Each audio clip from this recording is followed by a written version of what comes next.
Phone తీస్తాం కూరగాయలకు, టీకి, ఆటోకి. హ్మ్. ప్రతిదానికి క్యూఆర్ కోడ్ స్కాన్ చేసి డబ్బు పంపడం ఇప్పుడు చాలా మామూలు విషయం అయిపోయింది. నిజమే.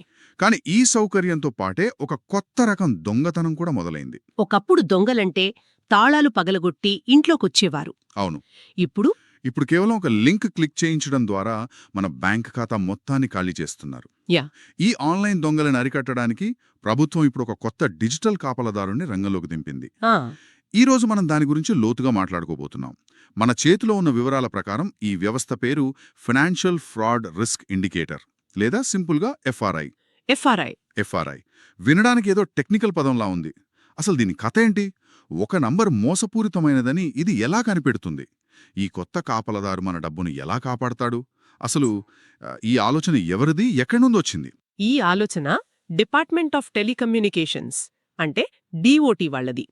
వాళ్ళు సైబర్ మోసాల మీద ఒక రకమైన యుద్ధమే ప్రకటించారు. ఓ, అందులో భాగంగా తయారైన ఒక శక్తివంతమైన ఆయుధమే ఈ ఎఫ్ఎస్ఐఐ. దీని సింపుల్గా చెప్పాలంటే ఇదొక ముందస్తు హెచ్చరికల వ్యవస్థన్నమాట. ముందస్తు హెచ్చరిక? అవును, ఒక మోసగాడు తన ఫోన్ నంబర్ ఉపయోగించి ఎవరిమైనా మోసం చెయ్యాలని చూస్తే ఆ నెంబర్ ప్రమాదకరమైనదని ఈ వ్యవస్థ ముందుగానే పసిగట్టి బ్యాంకులను, మన పేమెంట్ యాప్లను అప్రమత్తం చేస్తుంది. ఇదంతా డిజిటల్ ఇంటెలిజెన్స్ ప్లాట్ఫామ్ లేదా డిఐపి అనే ఒక పెద్ద వ్యవస్థలో భాగం. ఓకే, ఇక్కడే అసలు విషయం మొదలవుతుంది. ఒక మొబైల్ నంబర్ ప్రమాదకరమైనది అని ఈ సిస్టమ్ ఎలా నిర్ణయిస్తుంది? దానికి అంటే మనుషుల్లాగా అనుమానం రాదు గదా, దానికి సమాచారం ఎవరిస్తారు? మంచి పాయింట్ అడిగారు. ఇది మనిషిలాగా ఆలోచించదు, కానీ మనుషులందరి అనుభవాల నుండి నేర్చుకుంటుంది. ఈ వ్యవస్థకు సమాచారం ఎక్కడ్నుండి వస్తుందంటే దానికి 3 ప్రధాన కళ్ళూ చెవులు ఉన్నాయనుకోవచ్చు. కళ్ళు చెవులా? ఆసక్తికరంగా ఉంది, చెప్పండి. మొదటిది మనలాంటి సామాన్య ప్రజలు. మనలో ఎవరికైనా సైబర్ మోసం జరిగితే మనం national cyber crime reporting portal లేదా ఎన్సీఆర్పీలో ఫిర్యాదు చేస్తాం.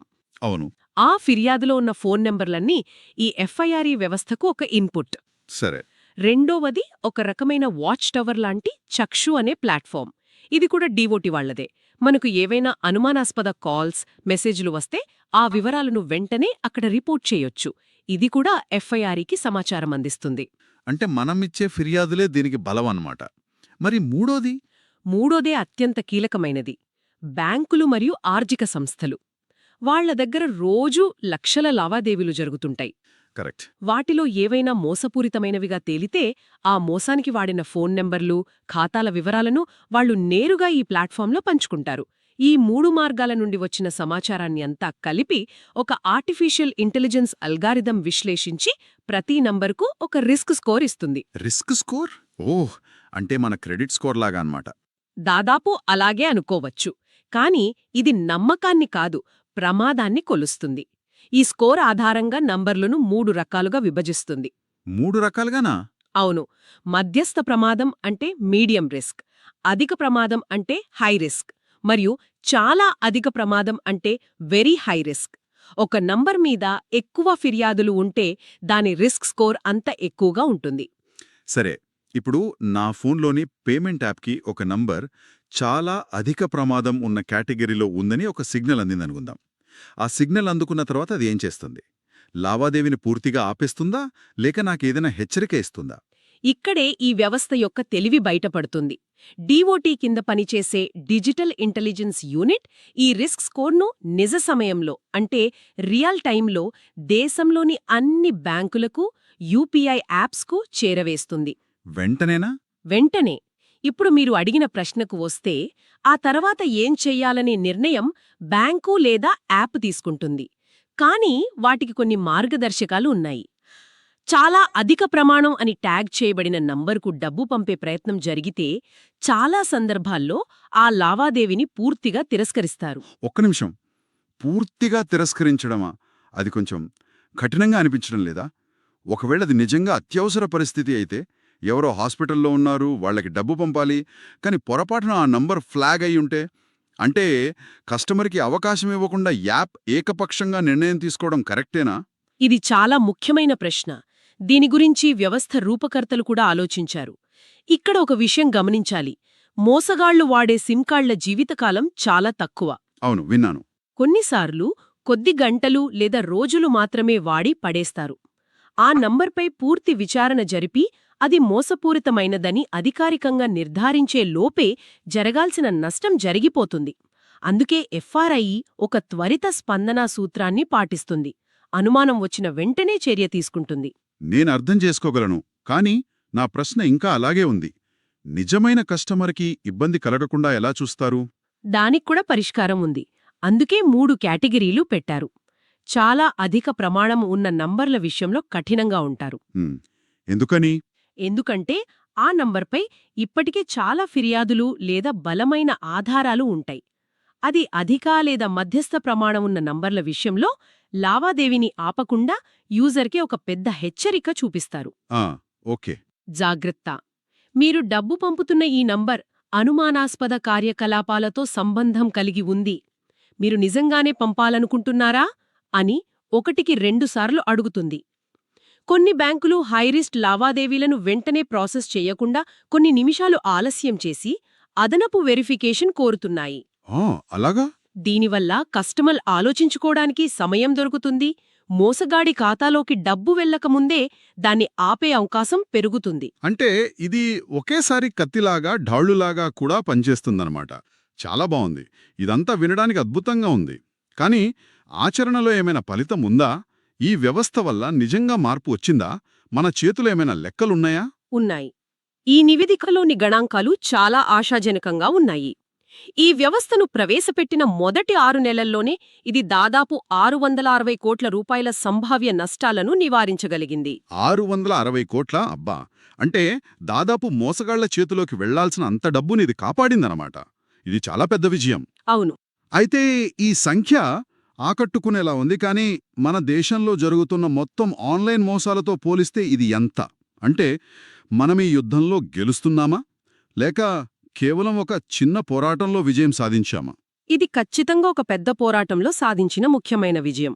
మొత్తం మోసాల విలువ దీనికంటే చాలా రెట్లు ఎక్కువే ఉండొచ్చు, నిజమే. కాని ఇది ఆరంభం మాత్రమే. ఇది జస్ట్ స్టార్టింగ్ అన్నమాట. అవును. ఈ వ్యవస్థ ఇప్పుడిప్పుడే దేశవ్యాప్తంగా విస్తరిస్తోంది. ఆ 660 కోట్లు అనేది కేవలం ప్రారంభ ఫలితం. ఇది ఈ వ్యవస్థ యొక్క సామర్థ్యాన్ని నిరూపిస్తోంది. మనం సరైన దారిలోనే ఉన్నామని చెప్పడానికి ఇదొక బలమైన సంకేతం. ఈ వ్యవస్థను పెద్ద కంపెనీలు ఎలా వాడుతున్నాయో చెప్పడానికి ఏమైనా నిర్దిష్ట ఉదాహరణలున్నాయా? అంటే ఫోన్పే లేదా గూగుల్ పే లాంటివి? ఖచ్చితంగా. ఈ నివేదికలో ఫోన్పే ఒక మంచి కేస్ స్టడీగా ఉంది. వాళ్లు దీన్ని చాలా తెలివిగా అమలు చేస్తున్నారు. ఎఫ్ఆర్ఐ నుండి ఒక నంబర్కు వెరీ హై రిస్క్ అని అలర్ట్ వస్తే ఫోన్పే ఆ లావాదేవీని వెంటనే బ్లాక్ చేస్తుంది. బ్లాక్ చేస్తుందా? అవును. అంతేకాదు, వాళ్ల ఫోన్పే ప్రొటెక్ట్ ఫీచర్ కింద స్క్రీన్ మీద ఎర్ర రంగులో ఒక స్పష్టమైన హెచ్చరిక చూపిస్తుంది. ఈ నంబర్ మోసపూరితమైనదిగా రిపోర్ట్ చేయబడింది.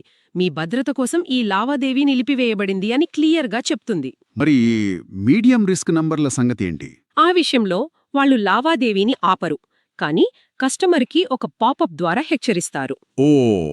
ఇది కస్టమర్కి ఒక అదనపు రక్షణ కవచం లాంటిది.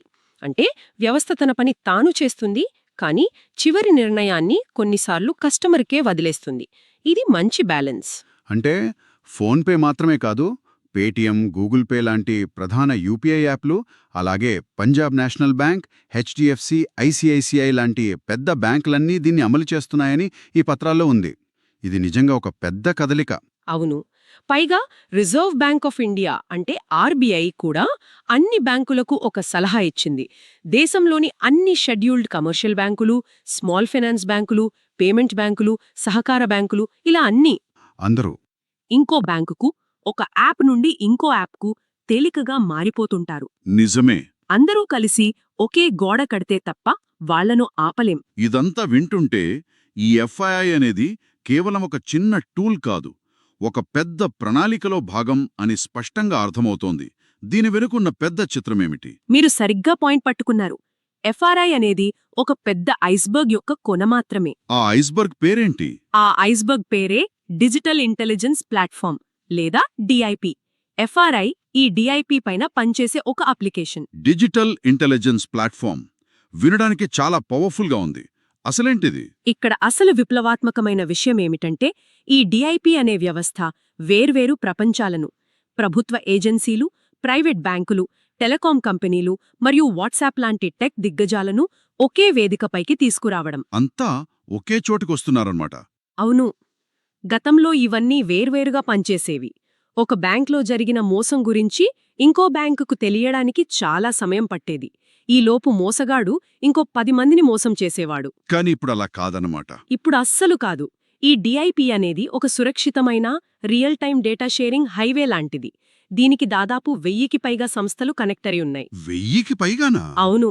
ఇందులో కేంద్ర భద్రతా ఏజెన్సీలు, 36 రాష్ట్రాల్లో కేంద్రపాలిత ప్రాంతాల పోలీసులు, అన్ని రకాల బ్యాంకులు, ఎయిర్టెల్ జియో లాంటి టెలికాం ఆపరేటర్లు కూడా ఉన్నారు. 1000కి పైగా సంస్థలా? అంటే ఇది కేవలం ఒక టూల్ కాదు, ఒక యుద్ధం లాంటిది. ఒకేసారి 1000 మంది సైనికులు ఒకే శత్రువునిగా దాడి చేసినట్టుంది. ఖచ్చితంగా మీ పోలిక సరైనది. ఒక మోసగాడు ఒకచోట చిన్న తప్పు చేసినా ఆ సమాచారం క్షణాల్లో ఈ 1000 సంస్థలకు చేరిపోతుంది. ఒకరి దగ్గర ఉన్న సమాచారం అందర్నీ కాపాడుతుంది. అద్భుతం. ఇది సైబర్ నేరాల మీద పోరాటంలో ఒక కొత్త పంథ. దీనితో పాటు మనం ముందు చెప్పుకున్న చక్షు ప్లాట్ఫామ్ ఉన్న సంచార్ సార్థి పోర్టల్, హోం మంత్రిత్వ శాఖ కింద పనిచేసే I4C మరియు ఇన్ఫర్మేషన్ టెక్నాలజీ యాక్ట్, ఇవన్నీ కలిసి ఒక బహుళ స్థాయి రక్షణ కవచాన్ని నిర్మిస్తున్నాయి. అద్భుతం. ఈరోజు మనం చాలా లోతైన విషయాలు చర్చించుకున్నాం. ముగింపుగా చూస్తే FRI అనేది కేవలం ఒక సాఫ్ట్వేర్ కాదు. అది ఒక తెలివైన డేటా ఆధారిత వ్యవస్థ. ఇది నిరంతరం నేర్చుకుంటూ మనలాంటి పౌరులు, ప్రభుత్వ పోర్టల్స్, బ్యాంకుల నుండి వచ్చే సమాచారాన్ని ఉపయోగించుకుని మోసగాళ్లను వెంటాడుతోంది. అవును. 6 నెలల్లో 660 కోట్ల నష్టాన్ని నివారించడం అనేది దాని సామర్థ్యానికి తిరుగులేని నిదర్శనం. ఇది భారతదేశ డిజిటల్ ఆర్థిక వ్యవస్థను సురక్షితంగా మార్చడంలో ఒక చారిత్రాత్మక ముందడుగు. అవును. అయితే ఇదొక చాలా ముఖ్యమైన ప్రశ్నను కూడా లేవనెత్తుతుంది. భవిష్యత్తులో ఇటువంటి వ్యవస్థలు మరింత సమగ్రంగా, మరింత ఖచ్చితంగా మారినప్పుడు భద్రత మరియు వినియోగదారుల సౌలభ్యం మధ్య సమతుల్యత ఎలా ఉంటుంది? ఇది మంచి పాయింట్. మనం ముందు మాట్లాడుకున్నట్లు భద్రత కోసం ఒక నిజమైన లావాదేవీని తిరస్కరించడం లేదా ఆలస్యం చేయడం, అది కస్టమర్కి ఇబ్బంది కలిగించవచ్చు కదా. టెక్నాలజీ మరింత తెలివిగా మారే కొద్దీ ఈ సున్నితమైన బ్యాలెన్స్ను ఎలా నిర్వహిస్తారనేది పెద్ద సవాలు. నిజమే. ఒకవైపు మన డబ్బుకు పూర్తి భద్రత కావాలి, మరోవైపు మనకి ఎలాంటి ఇబ్బంది లేకుండా స్వేచ్ఛగా లావాదేవీలు చేసుకునే సౌలభ్యం కావాలి. ఈ రెండింటి మధ్య సరైన దారిని కనుక్కోవడమే అసలైన పరీక్ష. బహుశా భవిష్యత్తులో ఆర్టిఫిషియల్ ఇంటెలిజెన్స్ మన ప్రవర్తనను మరింత బాగా అర్థం చేసుకుని నిజమైన లావాదేవీకి, మోసపూరిత లావాదేవీకి మధ్య తేడాను ఇంకా ఖచ్చితంగా చెప్పగలదేమో. అప్పటి వరకు కొంచెం అప్రమత్తత, కొంచెం టెక్నాలజీ సహాయం, ఈ రెండూ మనకు రక్ష. ఈ వ్యవస్థ మరింత బలపడితే ఆన్లైన్లో నిర్భయంగా తిరిగే రోజు వస్తుందేమో ఆలోచించాల్సిన విషయం.